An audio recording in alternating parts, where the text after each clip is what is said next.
tuliongea tukaona ya kwamba kuna mpango. Mungu ana mpango wake, alafu anauweka ndani yako, alafu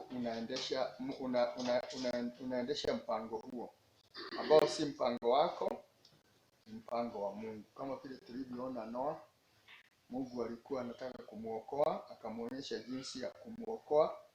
Yale yote Nuhu aliyokuwa anafanya, alikuwa anafanya yale Mungu ambaye alimuonyesha na yale Mungu aliweka ndani yake.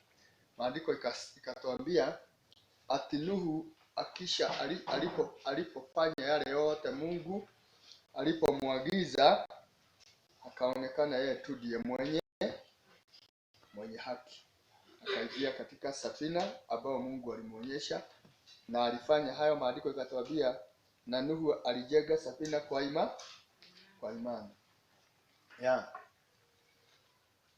Yote ni Mungu anafanya. So sasa tunasema mambo mengine. Roho wa Mungu ndiye anayekufanya kukaa kama neno. Ndiye anayekufanya kuishia neno ama kufanya neno. The Spirit of God make you to behave like the word. Kama neno, Roho wa Mungu. Roho wa Mungu. Tusome maandiko mengine. Ni Roho wa Mungu anayefanya. It is God. Ndio uone mambo ikifika hii mambo ya Mungu inamchukua Mungu peke yake. Kila kitu. Tunaona hata maandiko mengine yanatuambia bila mimi hakuna kitu mnaweza fanya. Hivyo kama kuna kitu kinaweza kuwa kimefanywa, ni Mungu anafanya nini? Ni Mungu anafanya ndani ya mwanadamu. Without me you can do nothing. Ndio unaona anawaambia ngojeni ahadi ya Baba, na mkigoja ahadi ya Baba, Roho Mtakatifu atakapokuja, ambao ni ahadi ya Baba, akija ndani yenu, mtakuwa mashahidi wangu. Ambao tunajua ya kwamba hata sio wewe shahidi. Mungu mwenyewe ndiye anafanya nini? Anashuhudia. Ni kama ukichukua hii ujumbe unaitwa kwa nini Roho Mtakatifu alitolewa? Why the Holy Ghost was given for? Kwa nini Roho Mtakatifu alitolewa ama kwa nini Roho Mtakatifu alipewana? Inasema katika huu ujumbe, anasema ni Mungu tu. Anakuja alafu anaendelea kuendesha kazi yake. Yaani ni Mungu tu anaendesha kazi yake. Kwa maana Roho Mtakatifu ni Mungu. Kwa hivyo sasa anarudi Mungu, anakuja anaingia ndani ya kanisa lake, alafu anaendesha kazi yake ya ukombozi. Anakomboa mtu akiwa ndani ya kanisa. Anaita mtu akiwa ndani ya kanisa. Anatenda kazi zake akiwa ndani ya kanisa. Hivyo ni kusema hakuna mahali mtu ako. Kwa hivyo hakuna mahali mtu anaweza sema amefanya chochote. Haya, tuende kitabu cha Injili ya Yohana.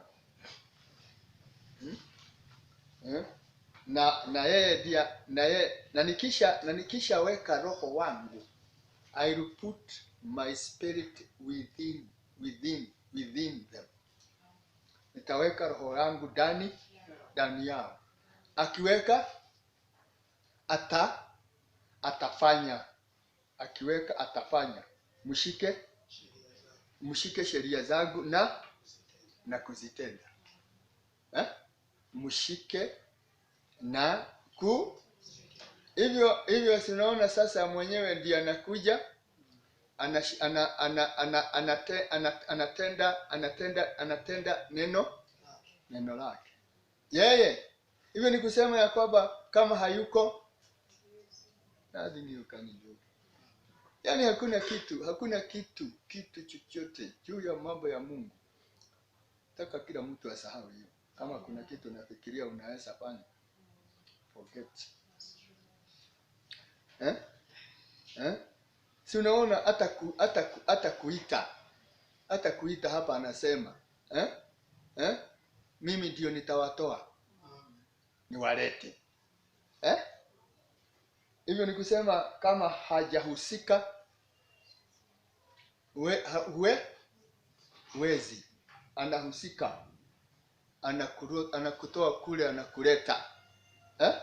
Akisha kuleta yeye anasema tena nitakuosha, nitakunyunyizia maji masafi na nikutenganisha na uchafu wako wote.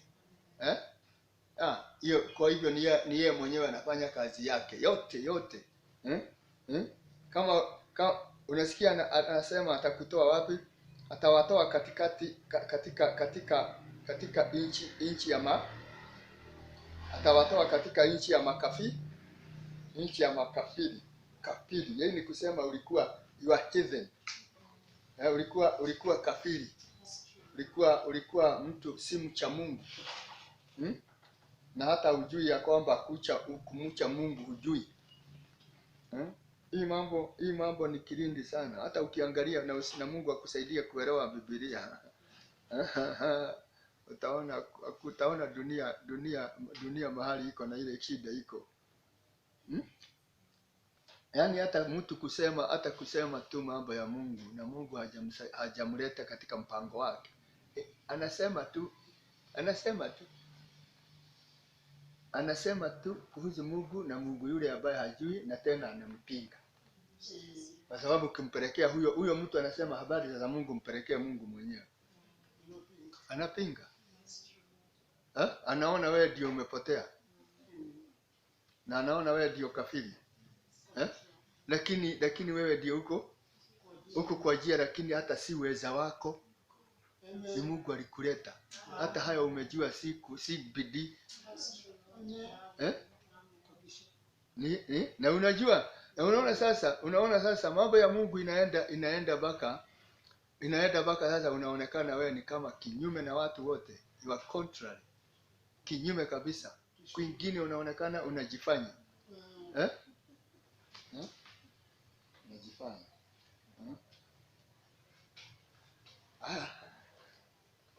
Lakini ilipangwa. Injili ya Yohana. Ati ni mimi nitawatoa. Nitakufanya, nitakuosha. Na nitakunyunyizia maji. Na maji yangu ambao ni neno langu nitakukunyunyizia. Nikutenganisha na uchafu wako wote. John 15.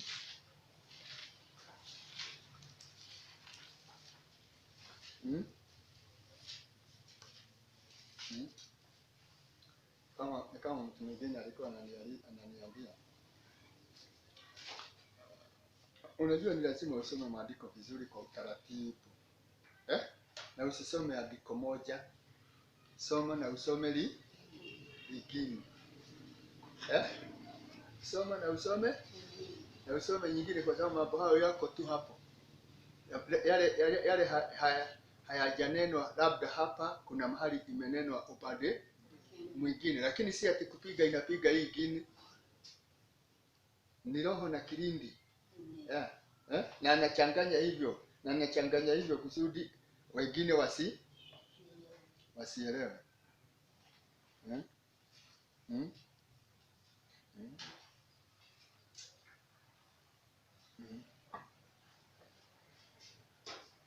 Haya tusome.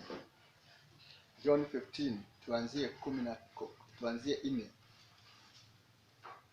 Ama tuanzie 3. Now you are clean through the word which I have spoken unto you. Mimi nitawanyunyizia maji masafi. Abide in me, and I in you. As the branch cannot bear fruit of itself except except it abide in the vine, no more can ye except you abide in me. I am the vine, you are the branches.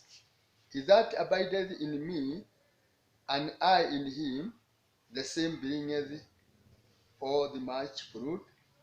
For without me you can do nothing.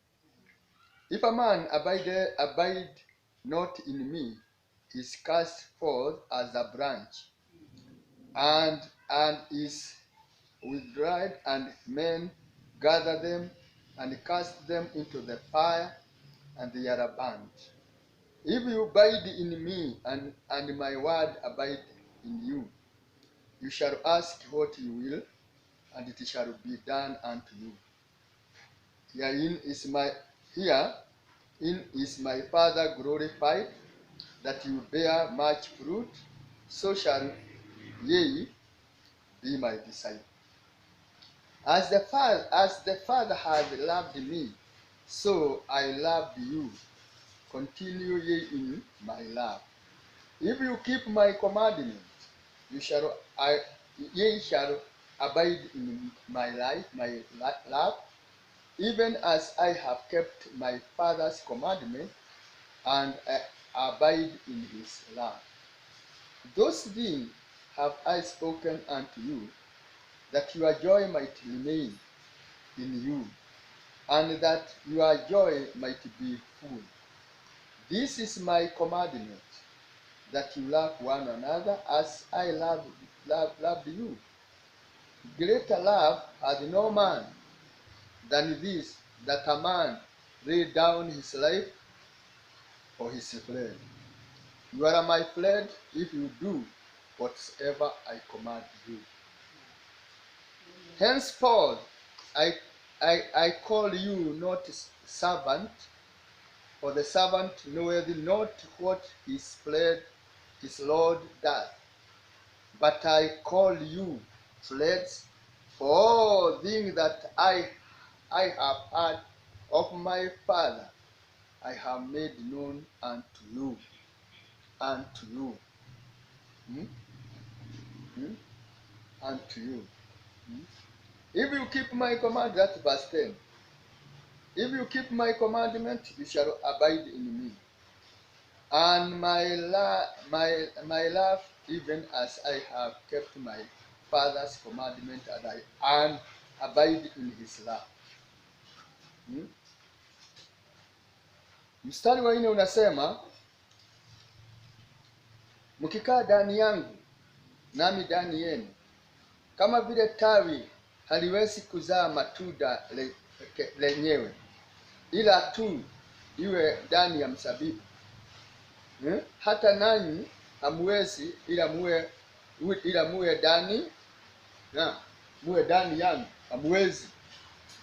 Hamwezi neno langu. Na pale anasema ya kwamba nitaweka neno langu ndani, nitaweka roho wangu ndani yenu. Akishafanya yale yote atafanya, anarudi anasema nitaweka neno langu. Neno langu. Akiliweka neno lake ndani yako, na wewe nalo neno ndio linafanya yale yanayompendeza Baba. Yaani ni yeye anafanya. Ni yeye ndani yako na wewe ndani yake. Sio wewe ni yeye. You are not the one. Ni yeye mwenyewe ndani. Yeye mwenyewe. Unajua hawezi weka neno lake na yeye awe nje. Kwa maana wewe huwezi tenganisha Mungu na neno. Neno na Mungu ni kitu kimoja. Hapo mwanzo kulikuwepo neno, nalo neno lilikuwa kwa Mungu, nalo neno ni Mungu. Na neno hilo likakuja likakaa kwetu, lakini si ndani yetu. Likakaa kwetu likiwa Emmanuel, God with us. Alafu litoke sasa kuwa Emmanuel. Litoke kuwa Emmanuel, alafu neno hilo tena liliokuwa Emmanuel likae ndani yenu. Sasa si Emanueli, ni Mungu ndani yenu, kwa maana Mungu Emanueli ni Mungu pamoja na watu. Na kumalizia kwa Mungu kwa mpango wote alikuwa akae ndani ya watu. Kwa sababu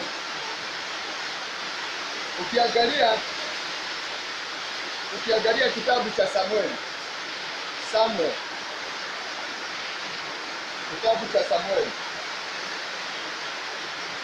Samuel wa kwanza, First Samuel,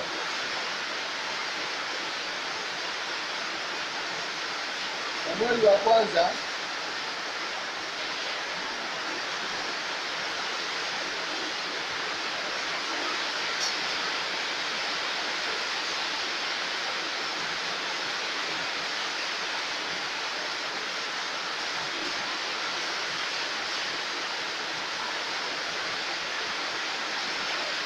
Samueli wa kwanza tusome 10.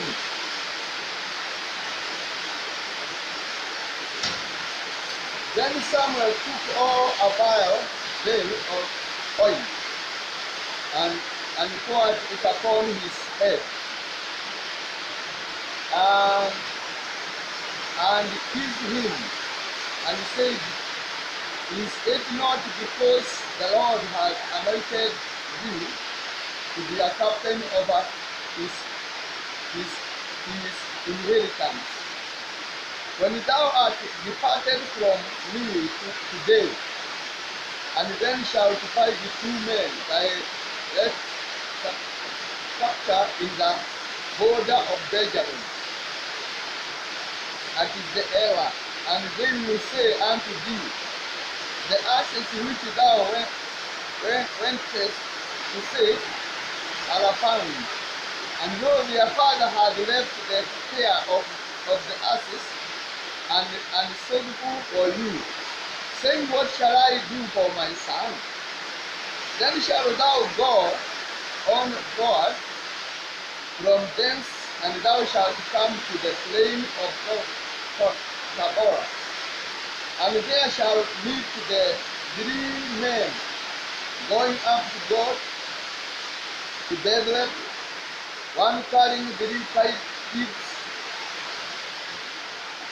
and another carrying 3 loaves of bread, another carrying bottle of wine, and they will salute thee, and give thee 2 loaves of bread, which thou shalt receive of their hand. And after that thou shalt come to the king of God, where is the mansion of the Pharisees. And it shall come to pass, when thou art come either to the city, that thou shalt meet a company of prophets coming down from the high places with a vessel and a tablet and pipe and cup before them, and they shall prophesy. And the Spirit of the Lord will come upon thee, and thou shalt prophesy with them, and thou shalt be turned into another man. Naona akakutana na kundi la manabii,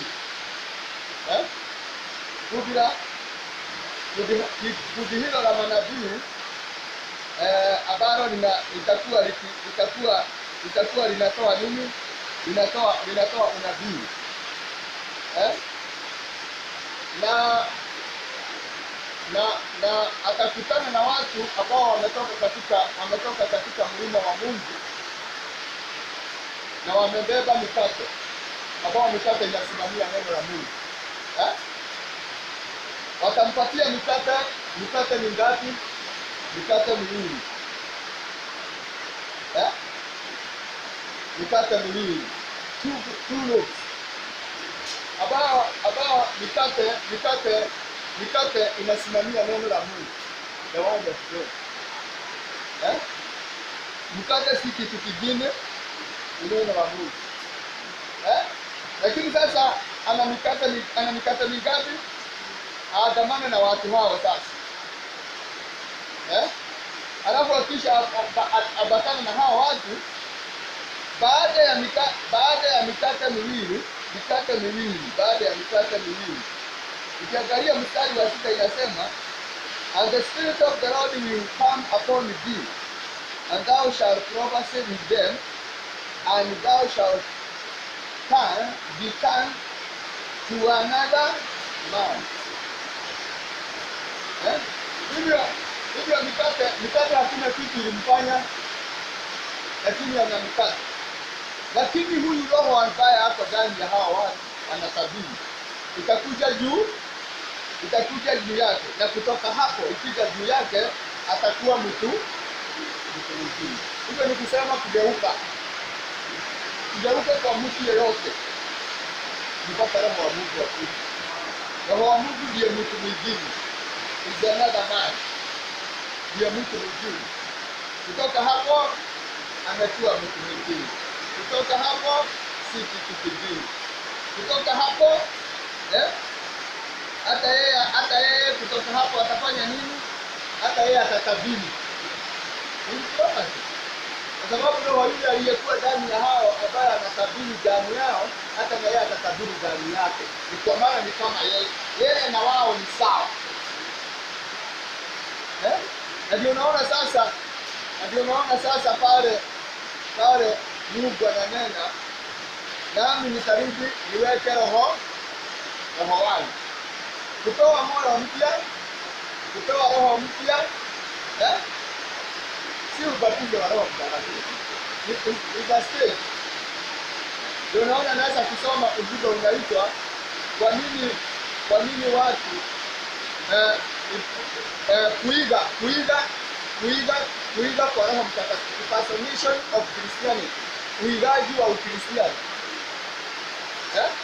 Yaani kuna uigaji mwingi wa Ukristiano, lakini si wa Kristo.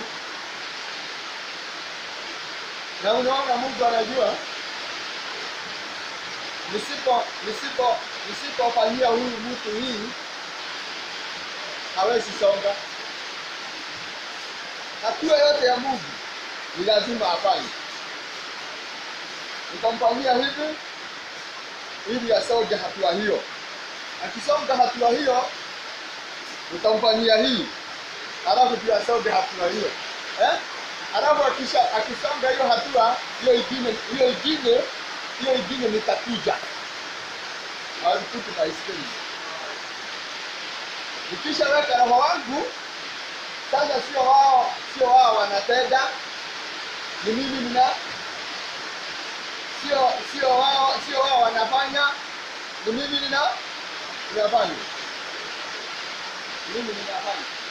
Hakuna kitu mtu atakuwa anafanya hata kidogo. Hakuna. Yeye analeta. Wacha tusome, kwa maana yeye anasema. Jeremiah 31. Jeremiah 31.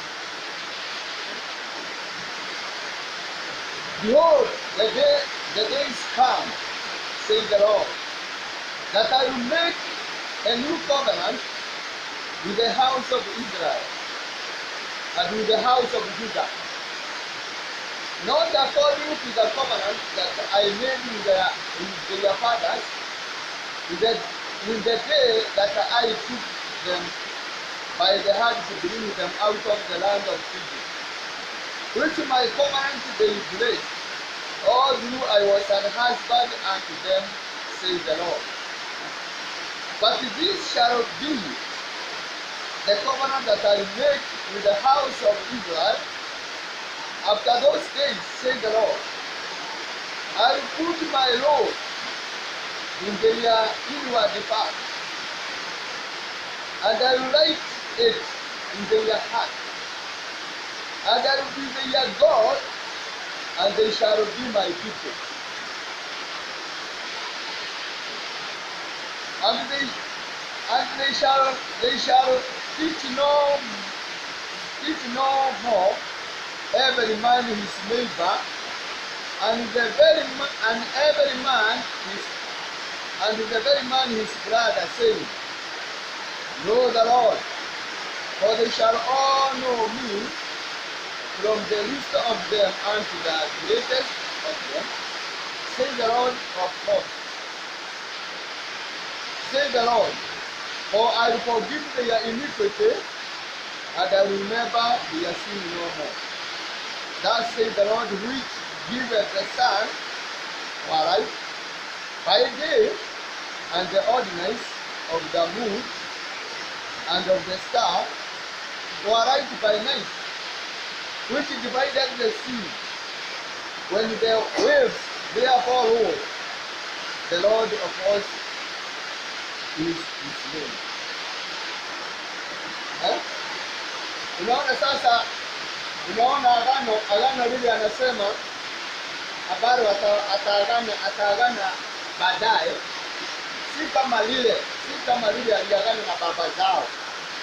Agano hili ataagana nasi siku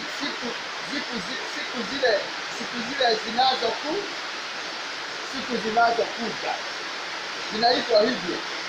Maana anasema behold the days come, siku zinakuja. Na siku hizo zikikuja, hivi ndivyo anavyosema Bwana, nitaweka agano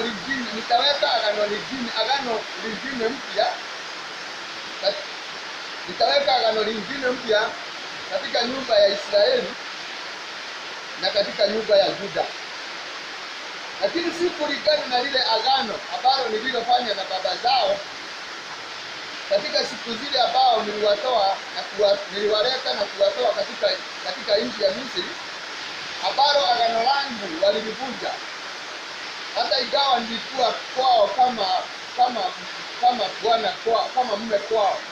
Hivi ndivyo asema Bwana.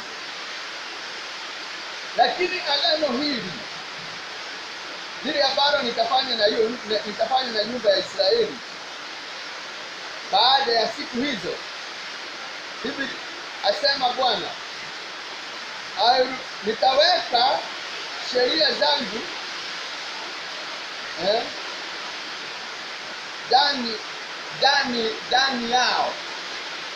ndani yao ili wazipate ndani yao, na nitaandika ndani ya mioyo yao. Nikiandika, nitakuwa Mungu kwao, nao watakuwa watu wangu. Hakuna atakayefundisha mwingine, hakuna mtu atakayefundisha jirani yake ama ndugu yake akimwambia mjue Bwana, kwa sababu wote watakuwa wamenijua, kutoka mtoto mdogo hadi yule mtu mkubwa. Hivi ndivyo asema Bwana. Na hapo ndipo nitakapowasamehe dhambi zao na sitakumbuka dhambi zao tena. Hivi ndivyo asema Bwana, yule apeanaye jua mwangaza katika mwangaza mchana, na ndiye anayeuagiza mwezi na nyota kupatiana mwangaza katika usiku, ambaye zinazogawanya baharini na mawimbi yakifuruga. Hivi ndivyo Bwana asema wa majeshi. Hayo ni agano. Akishafanya hivyo, anasema akishafanya hivyo, hakuna mtu ataambia mwingine mjue, kwa sababu wote atakuwa amemjua. Na kumjua Mungu ni uzima wa milele. Tunaishi siku alichosema agano hilo atalifanya. Sasa hatusemi siku zinakuja, siku zimeshakuja, siku zimefika. Hizo siku siko. Tunaishi siku hizo. Nitafanya, anasema nitaandika. Na mimi nataka kueleza kitu kile Mungu amesema irudii. Atafanya tu. Aidha kama utakuweko ama hautakuweko, ama utaamini ama hautaamini, hakika atafanya. Na akisema hivyo, kuna wale watu wanajua atafanya na wao. Akisema ataandika, ataandika. Akisema nitaweka ndani ya mioyo yao, ndivyo anamaanisha. Ataweka. Na akishaweka kutoka hapo umemjua. Kutoka hapo ni yeye amechukua uongozi. Yeye ndiye anayeongoza kila kitu. Yeye ndiye anaongoza mambo yote ndani yako. Kila kitu ndiye anayeongoza. Ni yeye. Hivyo ni kusema Mungu akishaweka sheria yake ndani yako, ameandika neno lake, na neno lake ndio anasema Yohana 15, neno langu likikaa ndani yenu na mimi nikae ndani yenu. Unaona? Neno lake likae ndani yenu na yeye akae ndani yenu. Ni neno, yeye ni neno, na ndio sheria yake. Na alisema ataandika. Na kuandika, sikiliza, na kuandika na kuweka roho wake ni kitu kimoja. Ni kuchanganya tu, mambo imechanganywa hivi. I will write, I will put my spirit. Lakini ni yeye tu. Maana hawezi kuandika alafu tena awe yeye hayuko. Huwezi tenganisha Mungu na roho wake. Yeye ndiye mwandishi, na yeye ndiye neno, na yeye ndiye sheria hizo, na yeye ndiye anakuja anaziweka hapo. Na mahali anaweka sheria zake ni kusema hata yeye mwenyewe yako hapo. Is there. Ako wapi? Ako pale. Kwa sababu maandiko inasema hapo mwanzo kulikuweko neno, nalo neno lilikuwa kwa Mungu, nalo neno ni Mungu. Haya, tusome, tuende tusome mambo hayo katika kitabu cha Waibrania. Waibrania 10.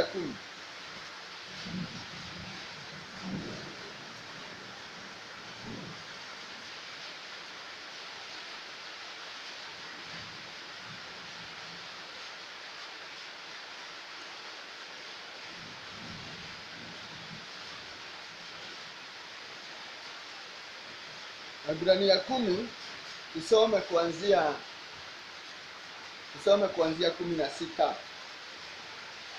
This is the covenant that I will make with them after those days. Maana alisema siku zinaku, na sasa ndio hii sasa Roho Mtakatifu anasema this is the covenant that I will make with them after those days, say the Lord. I will put my law into their heart, and their mind will I write them. And their sin and iniquity will I remember no more. No more. No more. Sasa Roho Mtakatifu anasema siku siku nimefika sasa. Zile zilizosemwa ndizo hizi sasa. Kwa maana unaona dhabihu ya agano la kale ya mwana kondoo wa kale, damu hiyo haikuondoa dhambi, ilifunika dhambi. Lakini damu ya mwana kondoo wa Mungu mwenyewe si ya kufunika, ni kuondoa dhambi kabisa. Yaani inaondoa, ni kama hakuna wakati ulikuwa umefanya. Inapeleka mbali sana. Inapeleka inaondoa, na kutoka hapo inasemekana hata sikubuka tena. Kwa nini asikubuke? Kwa maana sasa si yeye ndiye anaishi ndani. Si yeye ndiye anaishi ndani. Unajua mwanadamu anakuja dunia akiwa na sura nyingine, sura mbaya, yaani wacha niite sura mbaya, ambao hata haipendezi Mungu, ambao ndio ile nature, ambayo ndio ile nafsi itendayo dhambi. Alafu sasa akisha kuja kuandika ndani ya moyo wako yule roho, ile nature haiko, haandiki ikiweko, imetoka. Alafu sasa ikitoka, unajua sasa hiyo inatoka, inatoka. Ikisha toka, anakuja ndani ya moyo wako, because anasema nitaandika ndani ya roho zenu, ndani ya mioyo, ndio nitaandika ndani ya mioyo yenu, asi mahali pengine, ndani ya mioyo yenu. Kule hii tabia ilikuwa inakaa, anakuja ndani huko, anaandika,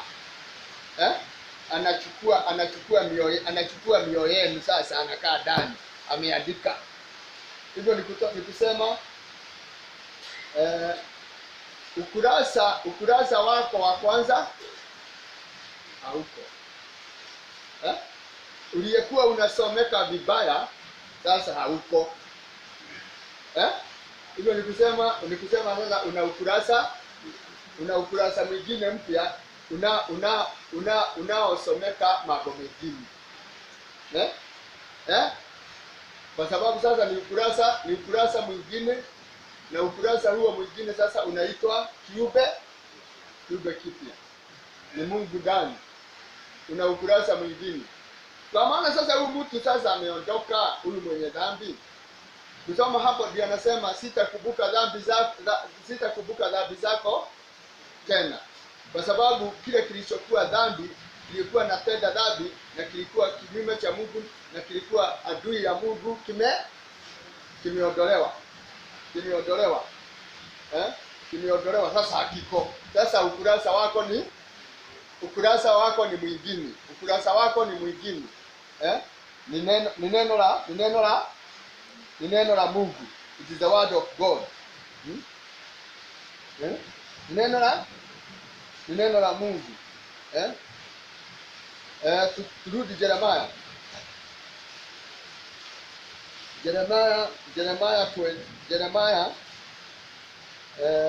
that 24.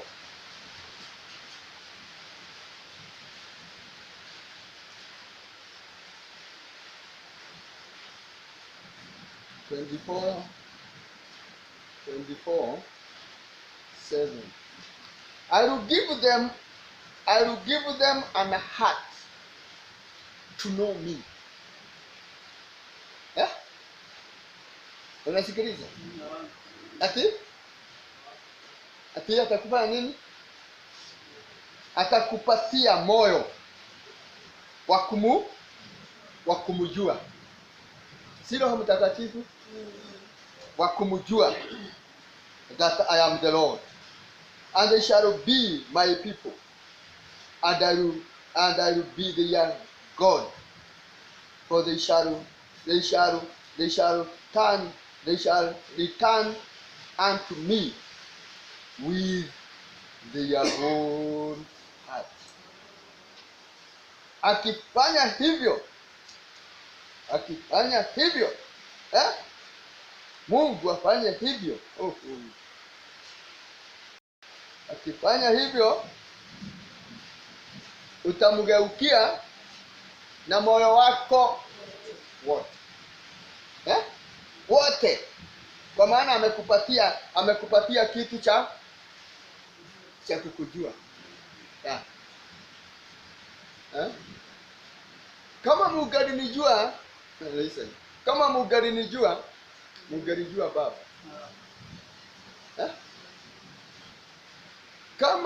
Kama wangejua moja ya siri hizi, hawangedhubutu kusulubisha mfalme wa amani.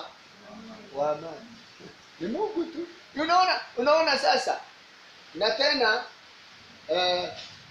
Na tena kumjua, unasikia anasema, hebu nikuonyeshe Matthew 13.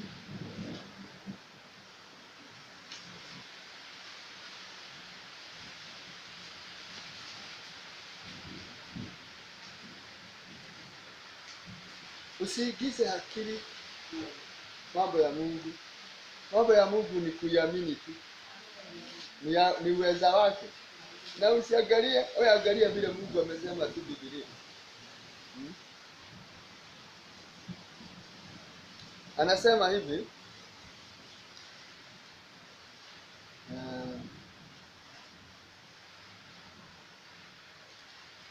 Unasoma Matthew 13.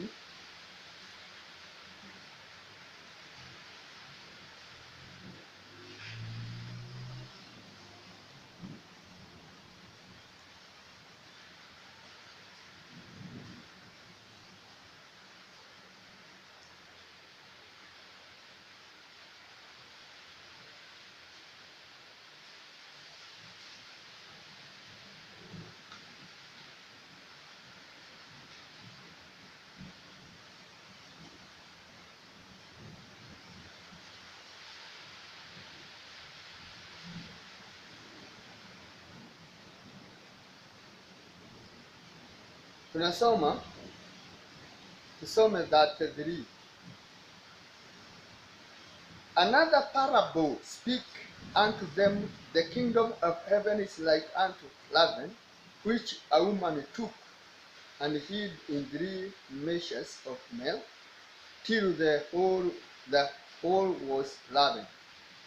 All those things speak Jesus unto the multitude in a parable, and without a parable speak not unto them, that it might be fulfilled which was spoken by the prophet, saying, I'll open my mouth in a parable, I'll utter things which have been kept secret from the foundation of the world. Ati bila mfano hakunena. Na wanafunzi walimuuliza, kwa nini wewe unanenea watu na mifano? Kwa nini wewe unawanenea? Anasema ninawanenea kwa sababu hawatakikani wajue. You see? Unaona sasa? Kwa maana kuokoa ni kwake. Na sitaki niwanenea wasiwasi waelewe. Alafu ukisoma hapo mlango huo, na unaona ati atafungua kinywa chake anene mambo yaliyofichwa tangu zamani. Alafu unaona sasa 13:10 anasema, the disciple come and said unto them, why speakest thou unto them in a parable? He answered and said unto them, because it is given unto you to know the mystery of the kingdom of heaven, but to them is not given. Unaona sasa, ni kama sasa unajali sana ndugu yako waokoke. Na ni mzuri, ni mwanadamu. Lakini naye Mungu anakwambia, ninanena hivyo na mfano ili ndugu yako asielewe. Lakini wewe ndio umejaliwa kujua siri za mfano. Na amemaliza. Utamwambiaje? Na amemaliza. Imekwisha. Wewe nimekusaidia kujua kwa nini unalilia wengine. Ama unataka nikufuge macho hata wewe usijui?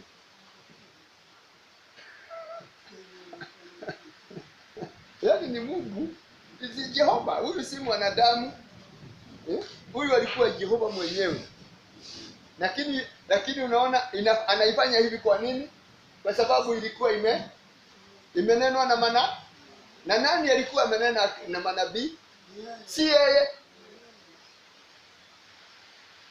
Ikitimia sasa ataivuja, na yeye alikuwa pale akinena, sasa amekuja hapa kuyatimiza. Unaona, na pale anasema ati nitawapea moyo mpya, nitawapatia roho, nitawapatia moyo mwingine wakunijua. Wakunijua. Watu husema mimi ni nani? Ati wewe ni mmoja wa nabii. Na nyinyi mnasema mimi ni nani? Wewe ni Kristo mwana wa Mungu aliye juu. Si mwili na damu zimekupatia kujua hiyo, bali ni Baba yangu. Hivyo ni kusema ya kwamba ukisikia ati atatupa moyo mpya wa kumjua. Moyo mpya wa kumjua ni nini? Is a revelation. Ni ufunuo. Kwa maana hakuna njia nyingine unaweza jua Mungu nayo. It is by revelation. Akikupatia ufunuo huo ni kusema amekupatia moyo mwingine. Ni hatua. Is a step. Tuendelee. Tulikuwa Jeremiah 24:7.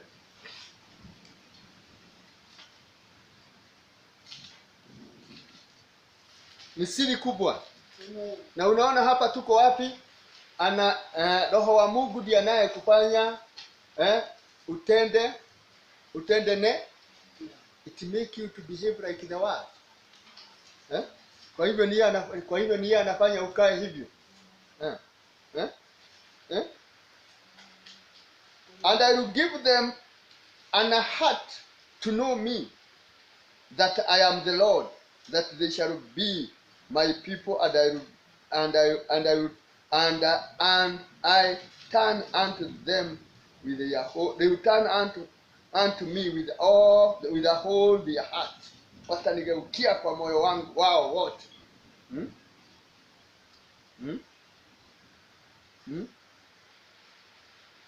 Yeah. Tusome mahali pengine. Jeremiah 32:29.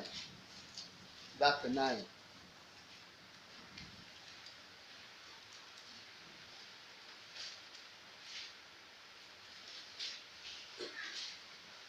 I will give them one heart, one way, that they may fear me forever, for the good of them and for their children after them. I will give them one heart, one way, that they may fear me forever, for the good of them and for their children after them. And I will make an everlasting covenant with them, that I will not turn away from them, to do them good, but I will put my fear in their heart, that they shall not depart from me. Yeah. Either unaonekana kama hauendelei ama hauendelei, ukute tipia.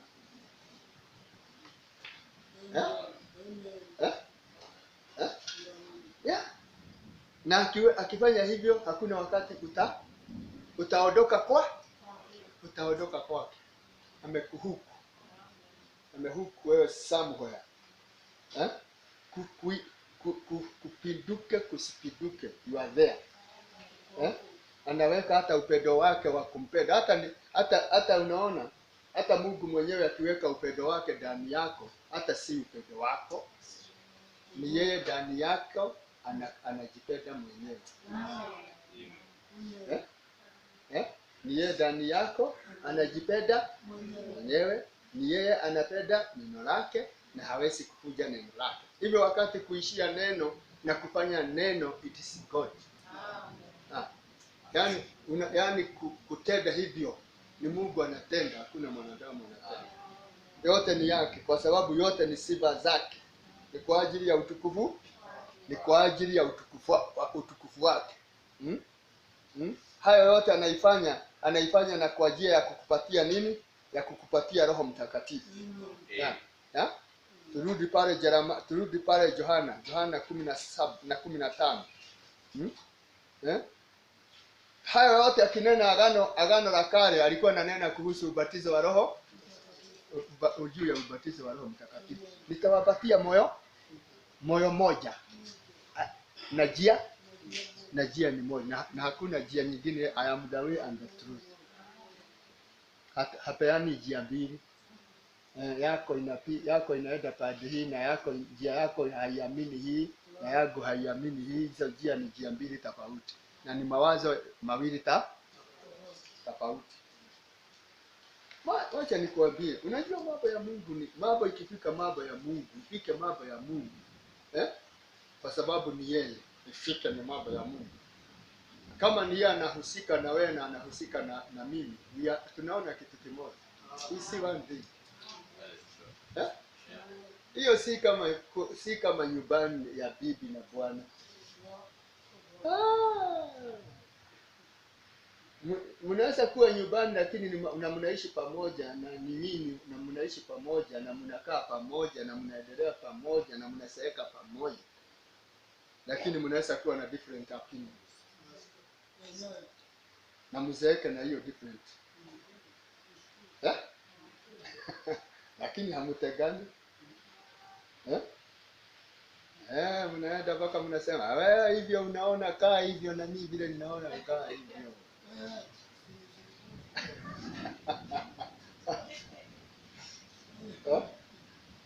Lakini Mungu hakuna ati wewe kaa hivyo na mimi nikaa hivyo. No. Si ni anasema nitawapatia.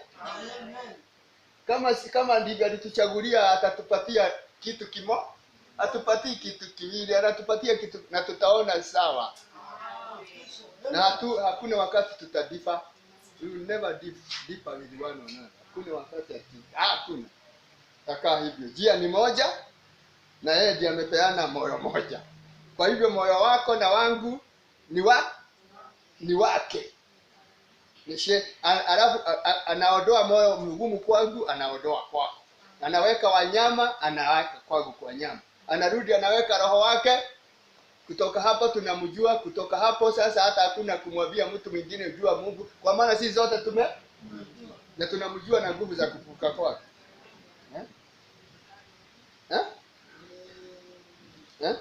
Unaona ni kama unaona hata ukielewa hakuna kitu kitakusubua.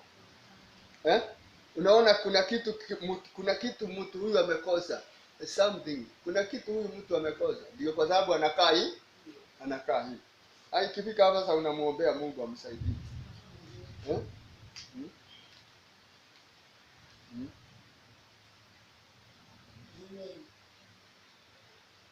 John 15.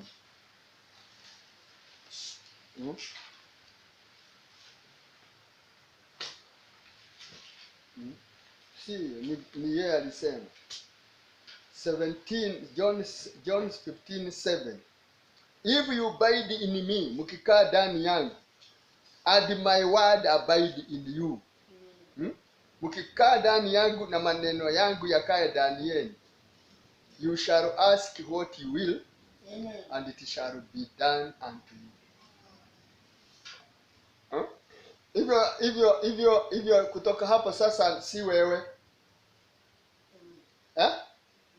Siwe ni neno lake ndani yako. Kama kuna kitu neno linaweza ukuuliza likiwa ndani yako, jambo hilo litafanyika. Na ni kwa nini lifanyike? Ni neno. Na aliumba mbingu na neno lake. Hivyo neno hilo liko ndani yako, linaweza kile litauliza ni kusema hilo neno linaweza umba.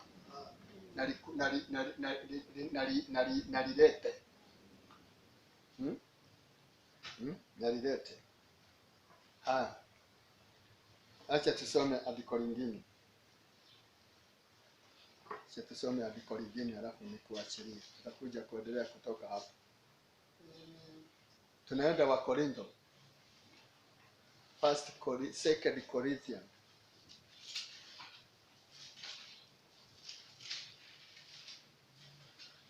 Second Corinthians chapter 3.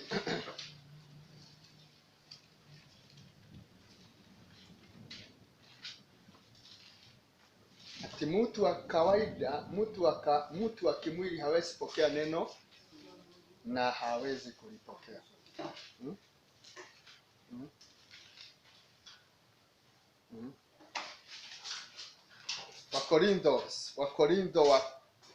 Wakorintho wa kwanza wa pili mlango wa 3. For so much as you are manifestly declared to be the epistle of Christ, ministered by us, written not with ink, but with the Spirit of the living God, not in tables of stone, but in fleshly table of the heart.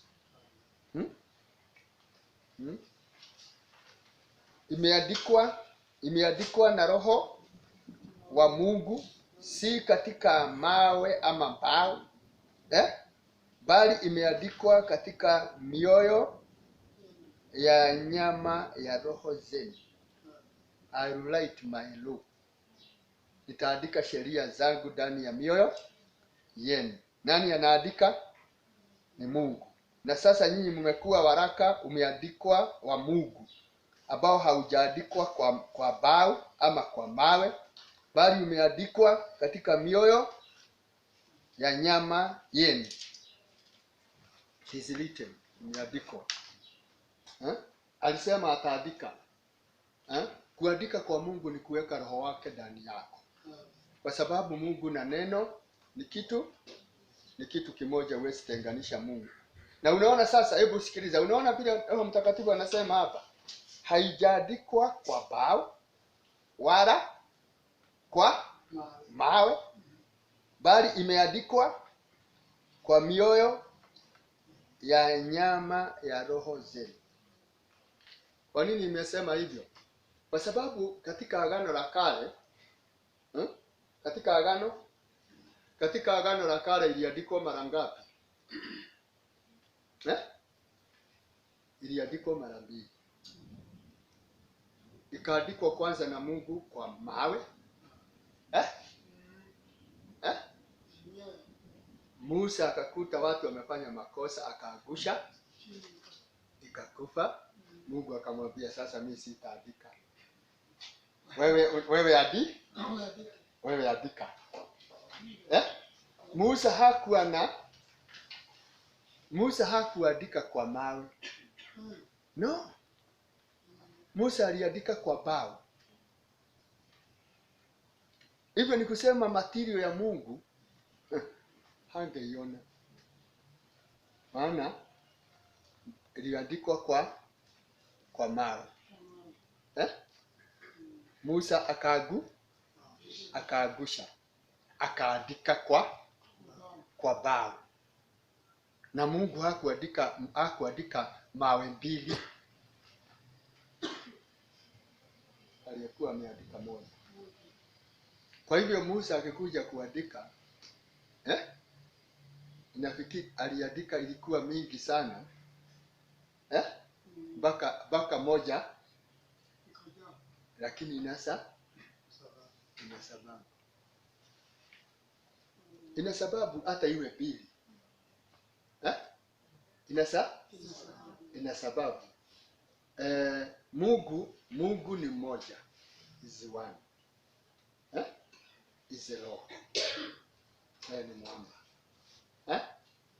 Mungu ni mwamba, na yeye ni neno, na neno lake ni moja. Lakini Musa hata hapo alicheza mchezo wa kutuonyesha kutakuja kuwa na agano 2. New and old.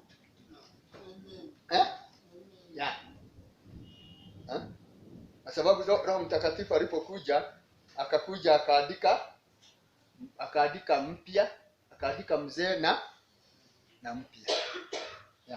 ambao ndio hii na ndio inanena hii. Mungu wetu atusaidie. Acha nisome kitu kidogo hapa.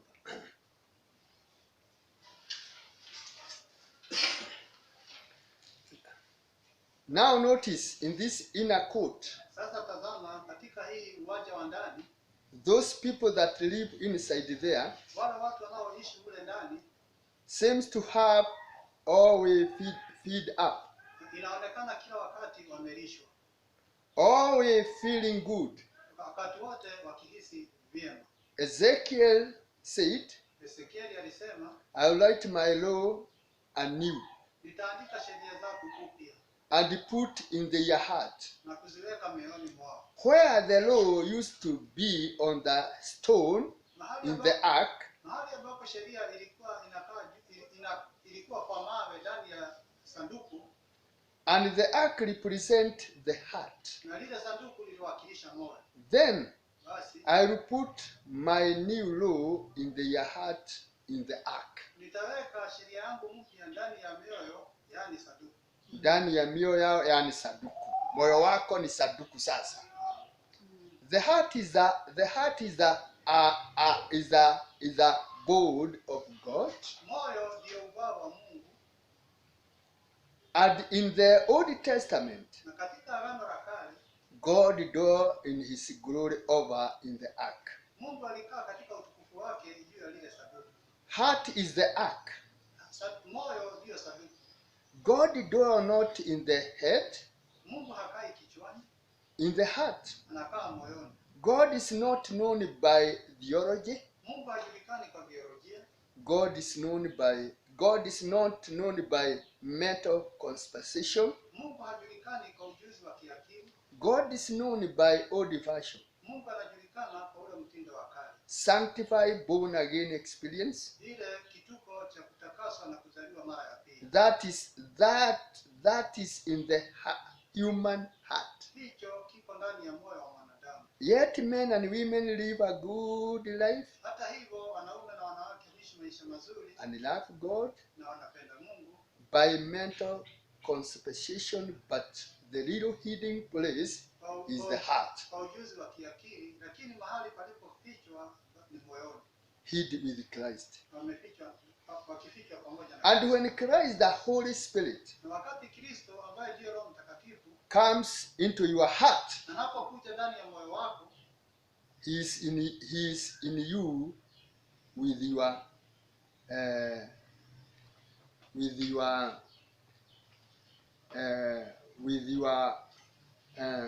temperament. Hapo ndani yako pamoja na upole wako. And he is living his own life. Naye anaishi maisha yake. Through his own will, through you. Kupitia mapenzi yake, kupitia wewe. Amen. I know that sound awfully. Na najua hilo linasikika ngumu. But it is light. Lakini ni kweli. Christ so you are. Kristo anakunyenyekeza. Wewe. That Christ speak the kind of word he wants. Hadi Kristo ananena aina ya neno analotaka. That Christ speak the kind of words he would speak. Kwa Kristo ananena aina ya maneno atakayonena. He think the kind of thought he would think through you. Anawaza mawazo anayotaka kuwaza kupitia wewe. You see? No. Through you. He does kind of work he would do. Anafanya kazi zile angefanya through you. Kupitia wewe. You are yielded and resting. Wewe umejipeana na umepumzika. What a beautiful picture of consecrated Christian. Ni picha nzuri namna gani ya Mkristiano aliyejipeana. Yielded, God is working through you. Na kujipeana kwa Mungu, ndi Mungu anatenda kupitia wewe. Paul said, Paulo alisema, to me to live is Christ. Kwangu mimi kuishi ni Kristo. And to die is gain. Na kufa ni faida. not me that liveth anymore, Sio mimi ninayeishi tena, but Christ liveth in me. lakini Kristo aishi ndani yangu. Christ living in the individual, so surrendered. Kristo anaishi ndani ya mtu binafsi aliyejiwachilia kabisa. When Christ speak through the lips Wakati Kristo anaponena kupitia kinywa and think through the mind, na kuwaza kupitia nia, sees through the eyes, na kuona kupitia macho, act through unyenyekevu huo, then the thing of the world has passed away. basi mambo ya ulimwengu yamepita. How can it be anything but sweet and unpleasant all the time? Yawezaje kuwa jambo lingine ila utamu na Wakati wote? Christ has got control. Kristo ana udhibiti. Anakudhibiti, sasa ndiye anatawala. Do you see it? Unaona jambo hilo? That's what it is. Christ in you. Christ is in you. Hivyo ndivyo Kristo alivyo ndani yako. Yeye ndiye anakuja. Imeandikwa. Ameandika. Anaingia chumba chake anakaa. Unaona? Lile saduku lilikuwa pale linawekwa hekalu. Unaona? Linawekwa hekalu ya nyumba imetengenezwa na watu. Linawekwa mahali ambapo pametengwa, kuhani anaenda mara moja pa kutosha. Hiyo yote akasema itakwisha. Akasema sasa nitaagana nao lingine. Lakini hili nitaandika ndani yao. Hivyo hata Mungu kusudi lake lote alikuwa anataka kuishi ndani ya moyo wa mwanadamu. Hakuwa ni nini kilikuwa ndani ya saduku? Ni neno la Mungu. Sheria za zile aliandika. Alafu tena ni nini ndani ya moyo wako? Ni neno la Mungu. Na Mungu tena nakaa wapi? Ndani yako. Hamjui miili yenu ni hekalu ya Roho wa Mungu mliyopewa na Mungu anayekaa ndani yenu. Sasa anaishi ndani ya moyo wa mwanadamu. Kutoka hapo kuongea kwako ni vile Kristo mwenyewe angeongea. Matakwa yako, shauku ya moyo wako, mwenendo wako, kufikiria kwako ni Kristo. Kutenda utaoneka, atatenda kazi zake mwenyewe. Na mtaziona. Atatenda mwenyewe. Alafu waonekane si mtu mwingine bali ni Kristo. Na Mungu akifika hapo, unajua ndiye amechukua sasa, ndiye amedhibiti ndani ya hiyo hekalu. Hamutafuta huyo mtu this side that side. No. Hata kumuelewa hamutamuelewa. Atakuwa mtu tofauti sana. Yaani neno la Mungu limetufundisha kutosha. Utafika mahali utake uongozi uwe ni wa Mungu peke yake. Yaani itakuwa hivi sasa. Yaani unajua tutafika kiwango kile chake. Ati tuwe na kimo sawa na cha Kristo. Ikifika hiyo brother Daniel, ifike na itafika. Ikifika hiyo utaniambia brother, nataka tuombe ndugu yangu. Nakwambia enda nitakuja. And that is fine.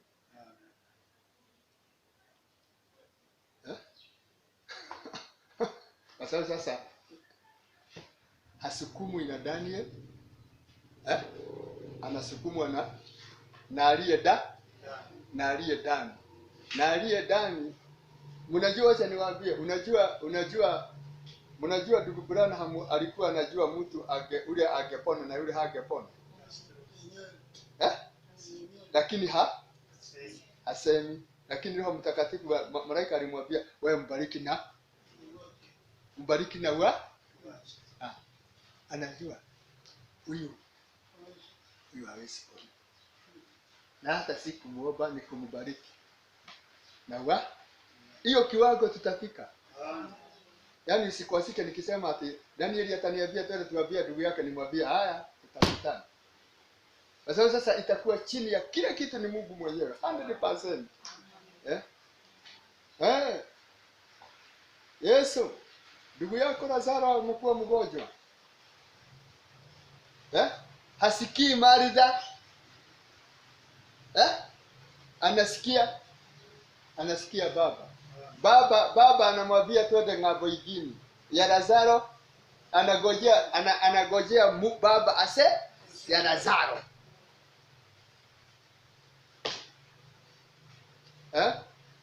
Mgonjwa mpaka kufika hapo, naye baba anataka mpaka Lazaro afe.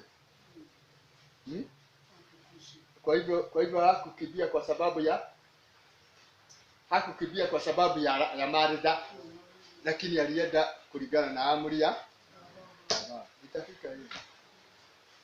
Kwa sababu ni lazima perfection is God perfect. Na atakuwa akiongoza kila kitu. Tuombeni. Mwenyezi Mungu, tumeinamiza uso wetu mbele zako. Kweli tunaishi siku hizo ulizonena, ambazo siku hizo zitakuja, ambazo wewe mwenyewe utaandika sheria zako ndani ya mioyo yetu. Na ukiandika, Mungu, umesema hatutawachana na wewe tena. Ukiandika ukasema, Mungu wetu, hata utaweka kuogopa ndani yetu. Mungu wetu ukasema wala hatutageuka tuachane na wewe tena, kwa sababu kutoka hapo Mungu sio sisi tena, bali ni Mungu ndani yetu. Sisi hata nasi tunataka sana, Mwenyezi Mungu, kuona tumefika wakati huo. Tunaishi wakati wenyewe, kwa maana Mungu wetu mambo haya yalianza siku ya Pentecost. Wakati Roho wako alikuja ndani ya ndugu zetu mitume, ni neno lako lilikuja ndani yao, ni wewe ulijia ndani yao, ni wewe ulikaa ndani yao, neno lako lilikuwa ndani yao. Mungu ukawa kutoka hapo, ni neno lililo hai likiwa ndani yao, ukitembea ukiwa ndani yao, ukiongea ukiwa ndani yao, ukiwaza mawazo yako ukiwa ndani yao. Wakawa wao hawako tena ila ni nyumba tu, lakini mwenye nyumba ni Bwana Yesu Kristo. Hayo kwa maana ulisema, Mungu wetu hakuna kitu kitazuilia hata nasi kiwe hivyo. Kwa sababu ulisema agano hili litakuwa agano la milele, ambalo uliagana na baba zetu, na ukasema agano hilo litakuwa umeagana wao hata na watoto wao baada yao. Wakati huo ndio huu, Mwenyezi Mungu, usaidie. Tunataka kuona sio sisi tunaishi, ni wewe unaishi. Tunataka kuona maisha yale ambayo tunaishi ni maisha ya Mungu akiishi ndani yetu, akishika hatua zetu kusiongoza katika hatua zao, akishika vinywa vyetu akinena maneno yake, akishika macho yetu akiyatumia kwa ajili ya utukufu wake, akishika masikio yetu kusikia mambo ambayo iliyo yake. Mambo yote tunataka tuone umedhibiti sisi, ya kwamba hatuko tena. Na kama tumesalia jambo linaweza kuzuilia wewe Mungu kuwa ndani yetu, kwa kuomba utuondolee. Hatutaki kushika mambo haya kimwili, tunataka kuyashika kiroho, na tunataka kuyaelewa kiroho. Mungu wetu ulisema, Mungu wetu yule anayeongozwa na mwili, yeye ni kutaka, anataka kufa, lakini yule anaongozwa na roho ni kuishi ataishi. Tusamehe dhambi zetu, tusamehe kutokuamini kwetu, tusaidie kulielewa neno lako. Na tunaomba tukiombea ndugu wengine wetu popote walipo, ukawasaidia na ukawapa neema.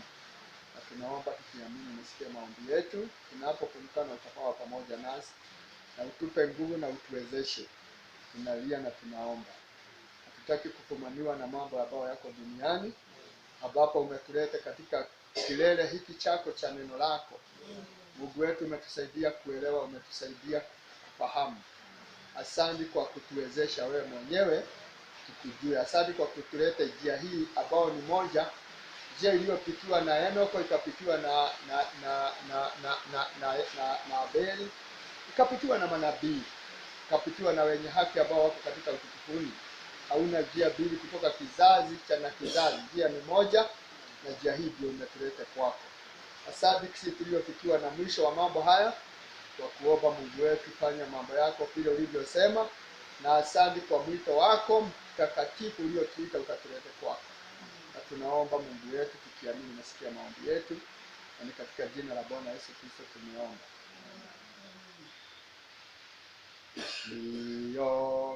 Niongoze Bwana Mungu, ni msafi